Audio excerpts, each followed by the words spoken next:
Mesdames et messieurs, bonsoir et merci d'être au rendez-vous de cette session d'information sur Canal 3 Bénin. Au sommaire de ce journal, Business Ready, c'est le nouveau concept en vogue dans les milieux des affaires au plan mondial. Il vient remplacer celui de Doing Business. Un atelier national est organisé à cet effet pour permettre aux responsables à divers niveaux de se familiariser avec le nouveau vocable et son approche conceptuelle. Les détails dans un instant. Nous parlerons aussi du premier dialogue des jeunes sur l'avortement sécurisé en Afrique francophone. C'est une rencontre d'échange de 3 jours qui rassemble plus de 200 participants. Il s'agit pour les jeunes de réfléchir sur les mécanismes pour faire progresser le droit de l'avortement sécurisé dans la région.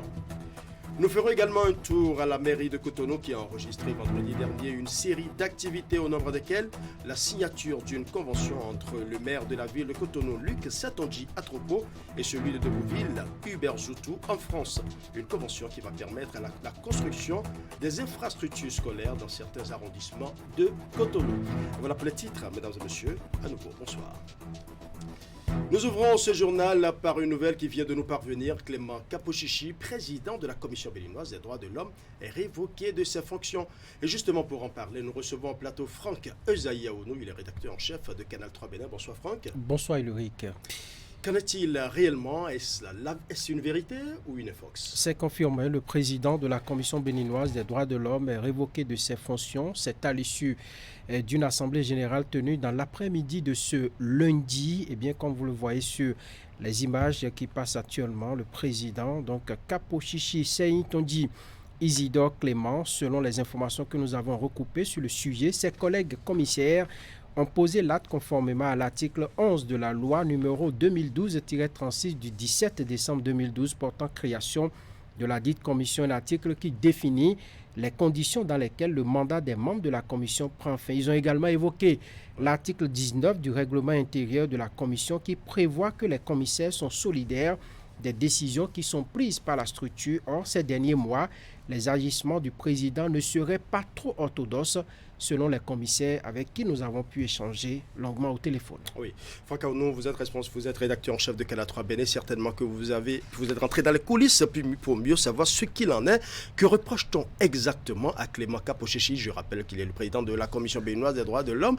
Il est révoqué. Je rappelle aussi que son bureau a été installé le 28 décembre dernier de 2018. Pourquoi cette révocation? Selon les membres de la commission Ulrich avec qui nous avons pu échanger, je le précise, on lui reproche des prises de décision sans consultation des commissaires membres du bureau qui assurent le fonctionnement de la structure, des manquements graves aux obligations de la loi, et on parle également des faits de conflit d'intérêts dans la passation des marchés publics, d'abus d'autorité et de fonction. Mais je précise qu'il est présumé coupable de tous ces faits car il va falloir qu'un juge confirme et tous ces faits devant un tribunal. Les commissaires se sont appuyés sur les textes de loi qui régissent le fonctionnement de la CBDH pour parvenir à leur fin, à savoir l'article 11 de la loi numéro 2012-36 du 17 décembre 2012 et l'article 19 du règlement intérieur. Voilà donc ce qu'on peut retenir des chefs d'accusation qui pèseraient sur Kapochichi Clément. À vous entendre, on a l'impression que la révocation est consommée. Quelle est la suite à donner à ce dossier, Franck Aounou? Je n'en dirais pas aussi, je ne serai pas aussi, en tout cas, affirmatif comme vous, parce que j'ai eu, il y a quelques minutes, aux environs de 18h55, j'ai eu au téléphone M. Clément Kapochichi, le président, qui serait révoqué. Il m'a exactement répondu ceci: il n'y a pas eu d'AG. Moi, je suis encore au bureau à l'heure où je vous parle.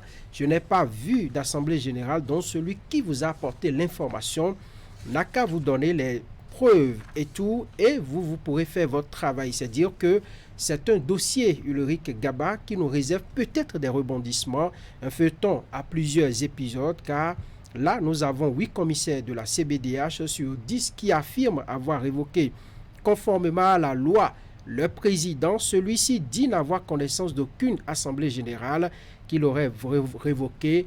C'est la parole du président révoquée contre la parole des commissaires. Voilà. Qui dit la vérité? Qu'en est-il réellement Dans tous les cas, voilà l'information que nous avons à notre disposition.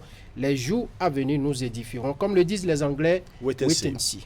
Merci à vous, Franck Aono. Franck Zayaono, je rappelle que vous êtes le rédacteur en chef de Canal 3 Bénin. Merci pour ces précisions. Nous allons suivre ce dossier et voir s'il s'agit vraiment d'une information vraie ou simplement une force. Ce qui est certain, il y a une commission qui est en cours. On saura ce qu'il en est réellement. Eh bien, mesdames et messieurs, nous parlerons à présent du premier dialogue des jeunes sur l'avortement sécurisé en Afrique francophone. C'est une rencontre d'échange de 3 jours qui rassemble plus de 200 participants à Cotonou. Elle est conjointement organisée par l'Organisation pour le dialogue sur l'avortement sécurisé et l'Alliance des jeunes pour l'avortement sécurisé. Il s'agit pour les jeunes de réfléchir sur les mécanismes pour faire progresser le droit à l'avortement sécurisé dans la région. Teddy Goudalo pour plus de précisions. 17 pays d'Afrique francophone prennent part à cette rencontre d'échange sur l'avortement sécurisé. C'est un dialogue des jeunes dynamiques et engagés qui va permettre de réfléchir de manière approfondie sur leur place, les progrès, les besoins, les défis et perspectives pour faire progresser le droit à l'avortement sécurisé dans la région. Il y a très exactement 2 ans, le mercredi 20 octobre 2021, le Parlement béninois adoptait un nouvel amendement juridique de la loi de 2003 sur la santé sexuelle et reproductive pour dépénaliser le droit et l'accès à l'avortement sécurisé. L'accès à l'avortement en Afrique francophone est un enjeu complexe et souvent controversé, qui est lié à des facteurs sociaux, culturels, religieux, économiques et politiques. Nous aimerions que les jeunes soient au cœur de notre nouvelle stratégie ainsi que les mouvements féministes. Il était donc important pour nous de créer ce cadre d'échange-là avec la jeunesse pour qu'ils puissent ensemble réfléchir, discuter à des stratégies innovantes et définir des axes de collaboration, de partenariat et de feuilles de route pour les prochaines années. Le dialogue des jeunes sur l'avortement sécurisé s'articule autour de 2 axes prioritaires. Faire avancer les piliers de l'agenda commun pour l'accès à l'avortement sécurisé pour les femmes et les jeunes de la région et renforcer les dynamiques nationales et régionales du mouvement des jeunes pour l'avortement sécurisé. Je considère que dans tous les pays présents, la législation est différente. Mais dans tous les cas, c'est important que la population et surtout les jeunes sont bien informés sur les droits et les possibilités. Je voudrais vous réitérer qu'il est impératif pour nous tous, gouvernements, organisations non gouvernementales, jeunes, partenaires techniques et financiers, de conjuguer nos efforts pour trouver les stratégies novatrices susceptibles de juguler la tragédie que constituent les grossesses non désirées et qui sont à l'origine des avortements à risque et partant des invalidités ou des décès que nous déplorons tous. Plusieurs travaux sont prévus pour meubler les 3 jours de la rencontre à Cotonou. Des panels avec des experts, des partages d'expériences de jeunes leaders, des ateliers interactifs et bien d'autres. L'avortement est un soin de santé essentiel pour ces jeunes qui sans doute sortiront de cette rencontre avec des propositions concrètes. Je l'annonçais en début d'édition, un nouveau concept dans les milieux des affaires au plan mondial est en vogue, Business Ready. Il vient remplacer celui de Doing Business. Un atelier national sur l'approche conceptuelle est organisé par le ministère de l'économie et des finances au Palais des Congrès de Cotonou pour permettre aux responsables à divers niveaux de se familiariser avec le nouveau vocable. Voici le compte rendu de Assio Mokani, Assiobo. Désormais en lieu et place de Doing Business, c'est au Business Ready que doivent se familiariser les milieux des affaires. Le climat des affaires renaît ainsi et fait l'objet de cet atelier du 23 au 26 octobre autour du nouveau concept. L'initiative est du gouvernement béninois qui a sollicité à ce sujet la Banque mondiale. C'est pour cela que le ministre de l'économie et des finances, le ministre d'État, a demandé que la Banque mondiale dépêche sur Cotonou un expert qui connaît un peu cette matière-là pour pouvoir discuter avec les directeurs généraux dans un premier instant. Ensuite, les points focaux, membres des groupes techniques de travail, sur la nouvelle méthodologie afin que nous apprécions ensemble les spécificités de cette nouvelle matière. BeReady se concentre sur les sujets organisés en fonction de la sécurité des entreprises. C'est donc une opportunité offerte aux participants venus de divers horizons. Cet atelier aujourd'hui est l'opportunité pour vous de vous familiariser avec la méthodologie, de poser vos questions et de vous préparer pour le prochain cycle de réforme. Nous n'avons pas de doute que le Bénin a ce qu'il faut pour relancer le momentum qu'il avait déjà démontré et le groupe de la Banque mondiale sera à vos côtés pour une mise en œuvre effective de vos ambitions. Le Bénin s'est hissé au fil des années parmi les meilleurs informateurs dans le monde. Ceci grâce à un engagement indéfectible des responsables de structures de mise en œuvre des réformes. Mesdames et messieurs, qui va loin ménage sa monture. C'est pourquoi le ministre de l'Économie et des Finances a décidé que le présent atelier méthodologique soit organisé en vue de commencer pour familiariser les différentes parties prenantes aux bonnes pratiques et à la méthodologie du BeReady. J'ai l'espoir qu'au terme des travaux, les groupes techniques de travail seront reconstitués pour prendre en compte les nouvelles variables en jeu et qu'un plan de réforme sera élaboré et mis en œuvre afin de permettre à notre pays d'être prêt pour l'échéance de l'évaluation pilote 2025. La représentante du ministre d'État chargé de l'économie et des finances a ajouté que les réformes faites par le Bénin doivent toucher en profondeur l'économie du pays. Et pendant ce temps, le ministère de l'Énergie, de l'Eau et des Mines, à travers le Controlec Bénin, forme et sensibilise les acteurs du secteur de l'énergie électrique sur la qualité du matériel de travail. C'est Cotonou qui abrite le lancement officiel de cet atelier ce lundi 23 octobre 2023. Esther Tofa. Entrepreneurs, architectes, promoteurs immobiliers, associations des consommateurs, acteurs de la chaîne de commande publique sont conviés à cette séance de sensibilisation sur le danger que représentent les matériels électriques de mauvaise qualité, surtout en ce qui concerne la sécurité des populations.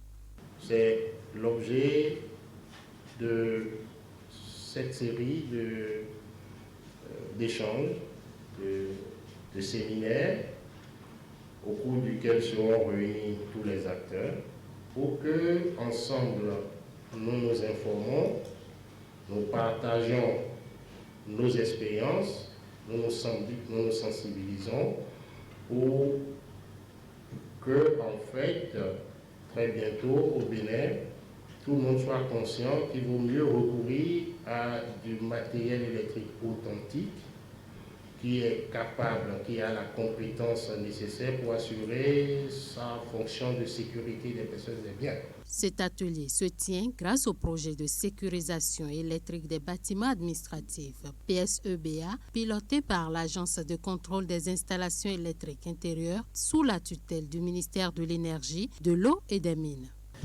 Entièrement financé par le budget national, ce projet s'inscrit dans le programme d'action du gouvernement 2021-2026 et a pour mission, entre autres, de contribuer par des actions à faire la promotion du matériel de qualité et assainir le marché local du matériel électrique. Présent à la cérémonie de lancement, le préfet du département du Littoral s'est réjoui du choix porté sur Cotonou et s'est engagé à mener la lutte contre les matériels de mauvaise qualité aux côtés du ministère. Dès lors que dans vos recommandations, on parviendrait, si ce n'est encore le cas, à une réglementation qui nous permette de réprimer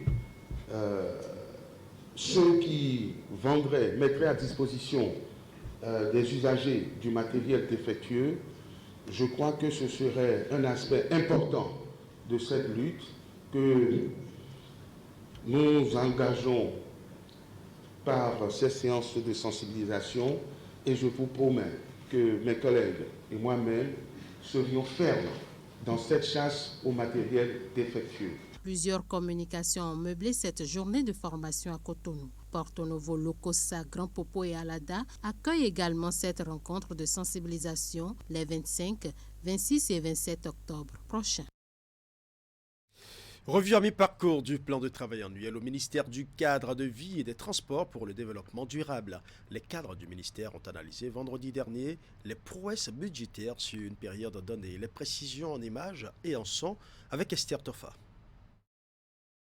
Cette revue est cumulée avec l'évaluation à mi-parcours des performances des responsables de programmes et de structures de ministère. Elle vise à apprécier les exploits budgétaires réalisés par les différents programmes du ministère du cadre de vie et des transports en charge du développement durable. Elle nous permettra d'analyser les performances de nos différents programmes budgétaires et de prendre des résolutions fortes pour optimiser les derniers jours restants avant la clôture budgétaire. La présente revue sera l'occasion pour les différents responsables de programme, d'évoquer les difficultés rencontrées et les stratégies qu'ils comptent mettre en œuvre pour booster les résultats et réaliser le reste des activités pertinentes prévues pour leur PTA avant la fin de l'année 2023. Au 30 septembre 2023, le budget annuel du secteur cadre de vie et transport est à plus de 56% d'exécution physique contre plus de 51% à la même période en 2022, ce qui traduit une amélioration au niveau des performances budgétaires en 2023. La satisfaction des besoins appelle automatiquement des besoins supérieurs. Il est normal que tous les efforts qui ont été faits depuis les 7 dernières années pour améliorer notre cadre de vie, améliorer nos infrastructures, développent chez nos concitoyens une appétence plus élevée vis-à-vis de la satisfaction et du confort qu'ils attendent que le gouvernement leur apporte. Donc plus nous ferons, plus nous sera demandé. Je voudrais que nous ne nous satisfaisions pas des efforts que nous faisons et que nous allions dormir sur nos lauriers. Le ministre Tonato a félicité les cadres du ministère et les responsables des programmes pour les prouesses réalisées. Il a cependant exhorté chacun à trouver les voies et moyens pour contourner les tares et les difficultés qui sont une entrave à de meilleurs résultats. Ouverture ce lundi d'un séminaire de formation des master coachs internationaux. Ils sont une vingtaine de cadres de haut niveau invités par la GIZ à Cotonou pour cette session de renforcement des capacités qui va durer 5 jours. L'initiative vise à promouvoir le secteur privé à travers la formation et la création d'emplois. La cérémonie d'ouverture du séminaire a été présidée par le directeur de cabinet du ministre des Petites et Moyennes Entreprises et de la Promotion de l'Emploi. Reportage. Une vingtaine de participants constitués de cadres de haut niveau, consultants individuels, de collaborateurs de la GIZ et d'invités spéciaux en provenance de 9 pays d'Afrique et d'Europe prennent part à ce séminaire de formation des master coachs internationaux organisé à Cotonou par la GIZ à travers le projet Centre Innovation Verte avec le soutien de l'Association internationale du SME Loop.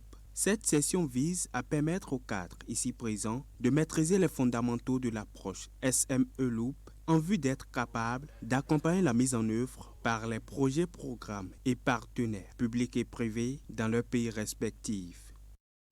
Cette formation de haut niveau s'inscrit dans le cadre des actions engagées par la GIZ pour faire du SME Business Training and Coaching Loop un de ses produits standards pour la promotion du secteur privé. Cet instrument est une approche de support entrepreneurial permettant de combler les insuffisances stratégiques de PME afin d'accroître leur compétitivité, leur revenu et promouvoir la création d'emplois dans les zones rurales, permis urbaines et urbaines. Il a été conçu depuis 2014 puis développé de manière significante est devenu un instrument privilégié de la GIZ pour la promotion du secteur privé. Les petites et moyennes entreprises occupent une place importante dans l'économie béninoise. Conçu depuis 2014 par la GIZ, le projet a déjà impacté 3020 entreprises du secteur agroalimentaire au Bénin avec la création de 2750 emplois permanents. L'initiative de la GIZ est soutenue par le ministère des Petites et Moyennes Entreprises et de la Promotion d'Emploi. Mesdames et messieurs, Les Master Coach internationaux jouent un rôle crucial dans la mise en route des programmes qui veulent mettre en œuvre l'approche SME Loop. Ils forment les cadres de gestion de projet, des coachs. Ils œuvrent pour adapter l'approche aux besoins concrets. En effet, le recours croissant à l'approche SME Loop par divers pays nécessite un nombre plus important de Master Coach internationaux. Et donc, étoffer l'effectif de ces Master Coach internationaux du Bénin, et d'ailleurs, devient un impératif. Le SME soutient la croissance des entreprises en termes de revenus, de bénéfices et d'emplois. Le séminaire de formation prend fin le vendredi 27 octobre 2023. La Chambre des métiers de l'artisanat du Bénin a procédé ce lundi à la remise de kits d'exposition artisanale aux lauréats du Salon national de l'artisanat du Bénin de juillet 2023. Précédée d'une sensibilisation, cette remise s'inscrit dans la dynamique du Salon international Mi-Octobre de Lomé 2023, où ces lauréats sont appelés à représenter valablement et dignement le Bénin à travers leurs différentes expositions. Voici le compte rendu de Candide Rouhento. Une dizaine de jours d'exposition de différents produits auront suffi à ces artisans pour mériter leur place à l'issue du Salon national de l'artisanat du Bénin. Sur les 200 enregistrés au cours de ce salon, ces 10 meilleurs ont plus retenu les attentions. Vous avez été sélectionnés par un jury comme étant parmi les exposants les plus innovants, les plus actifs et les plus attrayants pour l'ensemble du grand public qui est venu découvrir ou redécouvrir l'artisanat du Bénin. Donc je crois qu'il faut que la Chambre de métier vous en remercie déjà. Et c'est pour ça qu'elle fait l'effort avec le FDA, le Fonds de développement de l'artisanat. Elle fait l'effort maintenant de vous accompagner et de vous récompenser en vous permettant d'aller exposer, alors cette fois-ci, au Togo, chez nos amis au Togo, pendant le salon du Miato. Ces lauréats vont représenter l'artisanat du Bénin au salon de Miato qui va se dérouler du 25 octobre au 5 novembre 2023 au Togo. C'est le moment pour la Chambre des métiers de l'artisanat du Bénin, ici représentée, de féliciter ces artisans qui ont pu tirer leur épingle du jeu. Ils vous félicitent parce que vous irez représenter notre pays, le Bénin, auprès de nos voisins du Togo. C'est grâce à votre talent que vous avez été retenus. Donc, arrivez là-bas, montrez à nos chers collègues du Togo ce que nous savions faire au Bénin. Représenter le Bénin au salon de Miator est plus qu'une fierté pour ces lauréats. Au-delà de la joie qui les anime, ils prennent des engagements pour ne pas faire piètre figure. Nous nous engageons, nous vous promettons de hisser le plus haut dans les firmaments, le flambeau de notre chère nation, et ceci pour le bonheur de tout le peuple béninois. J'ai été retenue parce que, à travers mon travail, la qualité, la finition des produits que je fabrique depuis près de 22 ans, c'est cette qualité qui m'a fait paraître parmi les lauréats. Donc, je demande aux artisans comme moi de s'appliquer correctement, de ne pas négliger leur travail. Pour l'atteinte des résultats escomptés, la Chambre des métiers de l'artisanat du Bénin a mis à disposition de ses artisans les moyens nécessaires pour cette expérience hors du pays. La victoire est d'ores et déjà assurée d'avance. Bonne chance donc à tous ces lauréats qui vont valablement représenter le Bénin au Salon international Mi-Octobre de Lomé 2023. Allons à présent à la mairie de Cotonou qui a enregistré vendredi dernier une série d'activités au nombre desquelles la signature d'une convention entre le maire de la ville de Cotonou, Luc Setonji Atropo, et celui de Dobouville, Hubert Oussoutou en France, une convention qui va permettre la construction des infrastructures scolaires dans certains arrondissements de Cotonou. Reportage. Cette signature de convention entre le maire Luc Setonji Atropo et celui de la commune de Debouville en France, Hubert Zoutou, est relative à la construction d'un module de 3 salles de classe et des toilettes à l'école primaire publique d'Agongbomé dans le 13e arrondissement de Cotonou. Aider les enfants qui sont dans des classes qui ne sont pas dignes de ce nom. Et que quand je suis passé, j'ai bien vu qu'il y a des trous dans le plafond et les tables bancs sont entassées pour que les enfants ne prennent pas la pluie. Et là, quand on voit ça, on est un peu déçu et on n'a qu'une seule envie, c'est d'apporter son concours. Et c'est ce que la commune de Bouville pourrait faire. Ce geste va réduire les difficultés rencontrées par les acteurs de l'école bénéficiaire de l'infrastructure à construire. D'où ces mots de gratitude du chef du 13e arrondissement. Comme arrondissement bénéficiaire, je suis vraiment content de ce geste qui vient de se concrétiser à Bouville. La commune de Debouville en France n'est pas son premier geste de générosité au Bénin. 7 autres arrondissements de Cotonou vont bénéficier de ce don de construction des infrastructures scolaires, ont annoncé les autorités de cette ville française. Restons à la mairie de Cotonou. Luc Tondi Atroko a reçu en audience une délégation communale du Golfe 5 du Togo conduite par son chef, le maire Korsi Agbenyega Agboka. Il était accompagné d'une délégation pour s'inspirer de l'expérience cotonoise en matière de gestion des ordures et de la salubrité. Voici la quintessence de leur discussion. Nous sommes là et nous voulons échanger avec le maire et avec son équipe pour voir comment vous avez fait au niveau de l'assainissement de la ville de Cotonou, les stratégies que vous aviez mises en place pour que la ville soit maintenant une ville tellement propre. Et nous aimerions, en notre équipe de la voirie et de la commune, visiter les chantiers que vous avez en cours à Cotonou, nous inspirer de vos expériences sur le terrain et partager avec vous aussi nos expériences aussi de la commune de Golfe à Lomé, afin que nous puissions ensemble construire nos communes. Voilà, ainsi se referme ce journal que je vous remercie d'avoir suivi. Tout le plaisir était pour moi de rester en votre compagnie. Bonne soirée à chacun et à tous. On se retrouve très prochainement.